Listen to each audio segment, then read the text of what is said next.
पाण्यासाठी काय होतं साहेब माहिती का, कोणाच्या दबावापोटी पहिले पूर्वी 17, 18 दिवस पाणी भरायसाठी त्यांनी काहीतरी स्टॉक ठेवलेला होता. आता ते सवय त्यांची मुडली आहे. त्यांना दर 2-3 दिवसात 4 दिवसांनी पाणी मिळायचं. आता त्यांच्याकडे स्टॉक साठी बी पाणी नाही ना. काय बरोबर वीज नाहीये, त्याच्यामुळे तिथून पाणी सप्लाय मिळत नाही आम्हाला तिकडे. हा एकटाच वरणगावच्या वॉटर सप्लायवर अन्याय का? आडनस फॅक्टरीच्या याच्यावर होत नाही, त्या फुलगाव वॉटर सप्लायवर होत नाही, वरणगावच्याच वॉटर सप्लायवर काय असेल फक्त वरणगावच्याच पाणी पुरवठ्यावर का अन्याय? आज आपले नगरसेवक नानाभाऊ चौधरी यांचे 100 वर्ष वय असलेले आजोबा वारले. घरात आजोबांचं प्रेत तिथे पडलं, तिथं ठेवलाय. आणि नगरसेवक हा लोक पाण्यासाठी वनवन भटकताय, गावातले पाण्यासाठी मोर्चे आणताय, ते पाहायला जात नाहीये. तर असं या नगरसेवकाला मी मनापासून सॉल्यूट करतो की घरात आजोबाचं प्रेत आहे आणि प्रेतला सोडून गावकऱ्यांच्या पाणी मिळालं पाहिजे याच्यासाठी इथे उपोषणाला आंदोलनाला बसलाय. मनापासून असा कर्तव्यदक्ष नगरसेवक आपला असला पाहिजे. त्याकरता आता तरी अधिकाऱ्यांना रहम येऊ द्या आणि आम्हाला वीज द्या. वीज आम्हाला योग्य प्रमाणामध्ये वीज द्या दादा. हो, काहीच नको द्या दुसरा आम्हाला. तिच्या तुमच्यावर कोणाचा दबाव आहे आम्हाला माहिती आहे की हे करायला तुम्हाला भाग पाडलं जाते.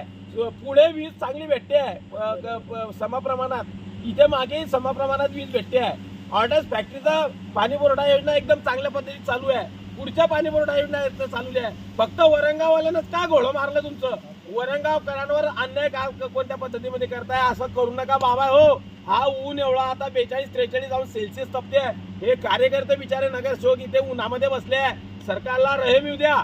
आदरणीय राज्याचे मुख्यमंत्री आदरणीय देवेंद्रजी फडणवीस साहेबांना मी विनंती करतो, साहेब आम्ही तुमचेच कार्यकर्ते आहो, परंतु अधिकारी असं काय झालं इथून की वीज पुरवठा जो आहे तो आम्हाला त्या माध्यमातून देत नाहीये. कमी दाबानं उच्च दाबानं वीज पुरवठा देत नसल्यामुळे जळगाव जिल्ह्यातल्या वरणगाव या शहरावर 8-8, 9-9 दिवसानंतर पाणी येते. पाण्यासाठी मोठा लढा इथे आपल्याला याच्यामध्ये उभा राहावं लागतोय. आपलं सरकार आहे साहेब आणि आम्ही तुमचं नाव सांगलं तर सन्माननीय अधिकारी म्हणता कोणालाही सांगा. आता काय करा तुम्ही, कोणाला सांगायचं? मग आम्ही तुमचं नाव नाही सांगणार तर कोणाचं नाव सांगणार आहे? त्याकरता लोकप्रतिनिधींना मी विनंती करतो की आज पाण्यासाठी लोक वनवन भटकताय वरणगाव शहरातले. आमची नवीन योजना, सर्व योजना कार्यवंत आहे. तापी नदी पात्रामध्ये पाणी आहे, परंतु त्या पाण्यासाठी वीज भेटत नसल्यामुळे आज वरणगावकर तहानलेले आहे. या गोष्टीसाठी आम्ही हात जोडून विनंती करतोय की तुम्ही काहीतरी तोडगा काढा की या नगरसेवकाचा आजोबाचा प्रेत घरामध्ये आहे तरी ते प्रेत सोडून लोकांना पाणी मिळालं पाहिजे. यासाठी या 42 डिग्री सेल्सिअस तापमानामध्ये सबस्टेशनवर इथे बसलेले आहे. मी सर्व माननीय मंत्री महोदयांना विनंती करतो की लक्ष घाला. आम्ही काही स्टंटबाजी करत नाहीये. जे गावामध्ये लोकांना जे यातना होत आहे त्या यातना आमच्याकडनं पाहायला जात नाहीये. तर मग न्याय कोणाकडे मागला जावा? तर MSCBच्या महावितरण अधिकाऱ्यांकडे मागला. इथे मागण्यासाठी आलो आहे. पंचबुद्धे साहेब आम्हाला सहकार्य करताय, परंतु काय झालं काय माहिती, कोणत्या नाटाळाचा नाट लागलाय. 4 दिवसापासून इथे कोण येऊन गेलं, काय येऊन गेलं, काय मारलं तिथे. त्या दिवसपासून ते लाईन जे आहे ते तिथे लाईनचा लपंडाव त्या माध्यमातून सुरू झालेला आहे. मी या अधिकाऱ्यांना दोषी देणार नाही, परंतु अधिकाऱ्यांनी यंत्रणा बोलवा. तिथले सर्व काही बरोबर आहे. ते आता वरणगाव आटस फॅक्टरीतून जिथून यंत्रणा क्लिअर होत नाही वीज पुरवठ्याची, तिथपर्यंत आम्ही इथून उठणार नाही. सांगा आता थोड्या वेळानं अंतिम यात्रा आजोबाची निघणार आहे तरी नातू वरणगावकरांना पाणी मिळायच्यासाठी उन्हामध्ये इथे उपोषणाला बसलाय.